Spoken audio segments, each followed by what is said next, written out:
Hey friends, welcome to my third blog. I've been traveling across Japan for about 5 weeks now. After Kyoto, I went down to Osaka and stayed with a few other travelers who I'd met during my time in Japan. And then I traveled on to Hiroshima and then to Fukuoka, which is where I am now. While in Osaka, I visited the Aquarium, which is actually way better than the one in Kyoto. It's a lot bigger, a lot more things to see. One of the main attractions there is the giant fish tank, which actually has 2 whale sharks in it, a bunch of other sharks, manta rays, stingrays, lots of stuff there.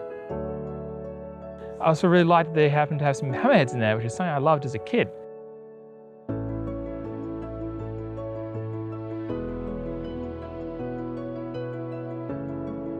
I also went along to the Nara deer park, which actually really surprised me to find the deer roam the streets and don't actually just stay in the park.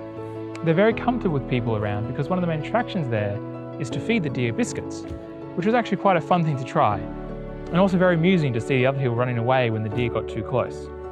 The deer have been trained to bow before they receive food, so you see them bobbing their heads around a lot, trying to get you to feed them food.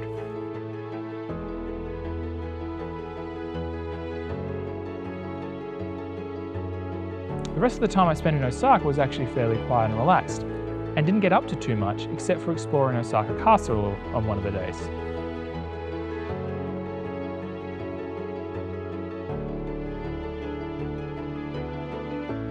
Now, along the way to Hiroshima, I stopped in at Himeji to visit the Himeji Castle, which has been my favourite castle to visit. I only stayed for a few hours, so I actually want to go and visit again on my way back through Japan. Now, around this time, a lot of the coronavirus restrictions started to take place, and a lot of the public places and buildings and museums and that sort of thing are actually now closed to try and limit the spread of the virus. Which meant that when I got to Hiroshima, I actually took it fairly quiet and took a few rest days and didn't really try and get up to too much. But I did go and see the atomic bomb dome and the Peace Park. And I've made it here to Fukuoka, where I've enjoyed exploring the local city and a few areas around it like the castle ruins and the tidal flats. Well, thanks for watching. I'll catch you guys next time, but I'll leave you here with a few of my favourite shots from the last couple of weeks.